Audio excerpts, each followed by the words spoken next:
ایک کافر ہے عتبہ بن ابی وقاص، اس نے ایک طرف سے ہو کر پتھر اٹھایا اور آپ کو مارا زور سے۔ صحابہ کی نظریں تھی تلواروں پر، نیزوں پر، تیروں پر، وہ پتھر نظروں سے نکل گیا، لہذا وہ ان کے اندر کو چیرتا ہوا جا کر میرے نبی کے منہ پر یہاں لگا، اور اب سیدھا پیچھے ایسے گئے، پیچھے یوں، پیچھے ایک کھڈا تھا، وہ یہاں گردن میں لگا کنارہ، تو اب بے ہوش ہو گئے، دانت بھی ٹوٹ گئے، چہرہ بھی خون و خون ہو گیا، اب بے ہوش ہو کے یوں گر گئے۔ صحابہ نے سمجھا آپ شہید ہو گئے، تو سب نے زار و قطار رونا شروع کر دیا۔ تھوڑی دیر کے بعد آپ کو ہوش آیا تو صحابہ نے عرض کی یا رسول اللہ اب تو ان کے لیے بد دعا فرما دیں، وہ نبیوں میں رحمت لقب پانے والا، مرادیں غریبوں کی برلانے والا، غریبوں کا والی، یتیموں کا مولا۔ تو اب تو حق تھا کہ آپ بد دعا کرتے۔ یہ سامنے امت نہیں ہے، قاتل کھڑے ہیں، کافر۔ آپ نے ہاتھ اٹھائے، صحابہ سمجھے کہ ہون انہاں دے بیڑے بڑھ گئے۔ اللہم اغفر لقومی فإنہم لا یعلمون، اللہ میری قوم کو معاف کر، انہیں میرا پتہ کوئی نہیں ہے۔ دیکھو میرے بھائیو، جس نے کافروں کے ساتھ یہ ہمدردی کے قتل کرنے والوں کے لیے دعا مانگی ہے، تو مسلمان ہو کر ایک دوسرے کو سلام کرنا چھوڑ چکے، ایک دوسرے کے پیچھے نمازیں پڑھنا چھوڑ چکے، ایک دوسرے پر کفر کے فتوے لگا کے بیٹھے ہوئے۔ مجھے بتاؤ تم میرے نبی کے ساتھ کیا کر رہے؟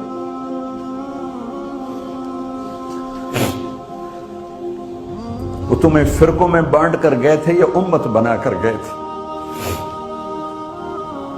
کیوں اس نادان کھیل میں اپنی زندگی برباد کرتے ہو؟ کیوں نے مسلمان بن کے رہتے ہو؟ اس امت میں اختلاف شروع سے ہے، ہمیشہ رہے گا، یہاں تک نہ جاؤ کہ ایک دوسرے پر کفر کے فتوے۔ جنت میں کون جائے گا؟ سنیوں نے کہا وہابی کافر، وہابیوں نے کہا سنی کافر، بریلیوں نے کہا دیوبندی کافر، دیوبندیوں نے کہا بریلوی کافر، شیعہ نے کہا سنی کافر، سنی نے کہا شیعہ کافر۔ جنت میں کون جائے گا؟ کچھ تو بھائیو میرے نبی کی محنت کی قدر کرو۔ میرے نبی تو غیروں کو اپنا بنانے آئے تھے، ہم نے اپنوں کو غیر بنا دیا۔ جو نفرت کی آگ وہاں بھڑک رہی ہے، یہاں مت بھڑکاؤ۔ جاؤ میرے دیس میں دیکھو کتنے سر کٹ چکے، کتنے سہاگ اجڑ گئے، کتنی مائیں بے آسرا ہو گئیں، کتنی جوان بیٹیوں کی مانگ ویران ہو گئی۔ کیا اسی کا نام اسلام ہے؟ اسی کا نام عشق رسول ہے؟ اسی کو دین کہتے ہیں؟ ایک دوسرے کی مسجدوں میں نہیں جاتے ہو، ایک دوسرے کے پیچھے نمازیں نہیں پڑھتے ہو، جنت کے ٹھیکیدار بن گئے ہو۔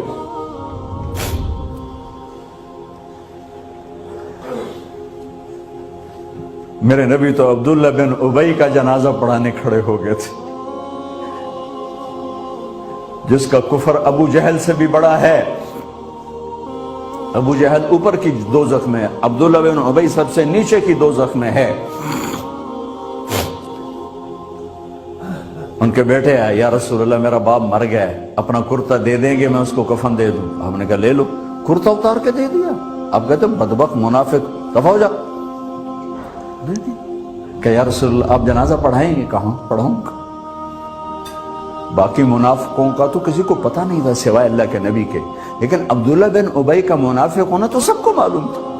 آپ جنازے کے لیے عمر سامنے آ گئے، یا رسول اللہ یہ کون ہے؟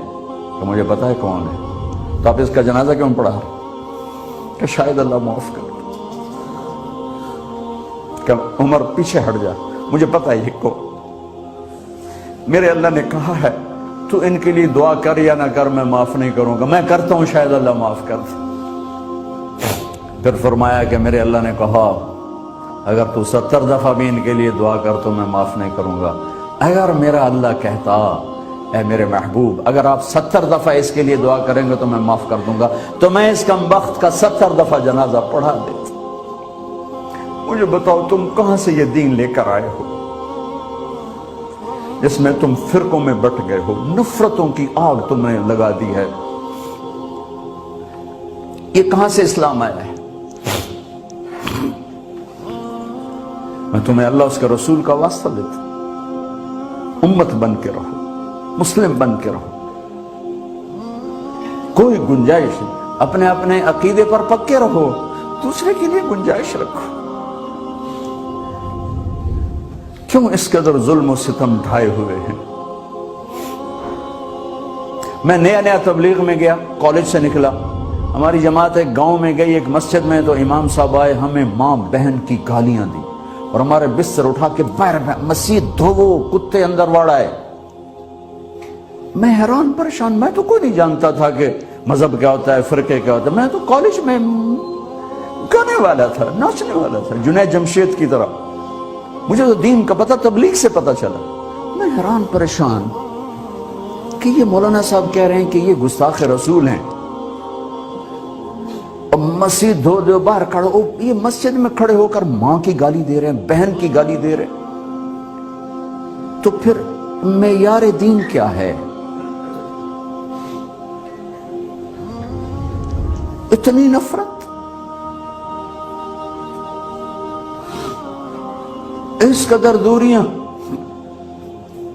اگر ہم کافر تھے تو ہمیں گلے سے لگاتے، ہمارے نبی کی طرح ہمیں کھانے کھلاتے، ہمیں پانی پلاتے، پھر ہمیں بات سمجھاتے، لیکن ماں بہن کی گالیاں مسجد میں کھڑے ہو کر، امام مسجد۔ ہم پنجاب کے زمیندار ہیں، گالی دینا ہماری سرشت میں ہے، لیکن مسجد میں کانپ جاتے تھے کہ کسی کو الو کا پٹھا بھی کہہ دے۔ ہمارے بزرگ بڑے بھی بہت گالیاں نکالتے تھے، لیکن مسجد میں کسی کو جرت نہیں ہوتی تھی کہ وہ میرے والد مرحوم خود بہت غصے والے بڑے سردار آدمی تھے، تو تھوڑی تھوڑی بات پہ مار پٹائی گالیاں، لیکن میں نے نہیں اپنے باپ کو مسجد میں سنا غصے میں بھی کسی کو گالی دیتے ہوئے۔ ماں بہن کی گالیاں نکالو، استاد یہ کہہ رہے ہیں کہ یہ گستاخ رسول ہیں، ہم یہ کافر ہیں، ان کو نکال دو، کتے آ گئے، مسجد دھوو۔ میرے نبی کے دور میں تو کافر آ کے مسجد میں رہتے تھے۔ میرے بھائیوں، جو میں عرض کر رہا ہوں، میں اپنا دکھڑا بیان کر رہا ہوں، اس کی سنگینی کو سمجھو۔ یہ پاؤنڈ ڈالر نہیں بچائیں گے جب ہم آپس میں ٹوٹ جائیں گے۔ اللہ نے مجھے دنیا میں پھرنے کا موقع دیا، بار بار دیا، اسی تبلیغ کے سلسلے میں۔ سب سے زیادہ میں اسپین میں جا کے دکھی ہوا، اور میرا دکھ یہ نہیں تھا کہ ہماری یہاں 800 سال حکومت تھی اور ختم ہو گئی، میرا دکھ یہ تھا، میں اس پہ رویا مسجد قرطبہ میں، کہ جس وجہ سے اسپین تباہ ہوا وہ ساری وجہ میرے دیس پاکستان میں موجود ہے اس وقت، اور ہوش نہیں ہے کسی کو۔ مذہب پر لڑائی، سیاست پر لڑائی، دین پر نفرت، سیاست پر نفرت، قوم پہ نفرت، صوبے پہ نفرت، پیشے پہ نفرت، نفرت نفرت نفرت۔ میرے نبی نے پوچھا اسلام کا سب سے مضبوط عمل کیا ہے؟ صحابہ نے کہا نماز، آپ نے کہا نہیں۔ صحابہ نے کہا جہاد، آپ نے کہا نہیں۔ صحابہ نے کہا روزہ، آپ نے کہا نہیں۔ صحابہ نے کہا حج، آپ نے کہا نہیں۔ کہ یا رسول اللہ پھر آپ بتائیں؟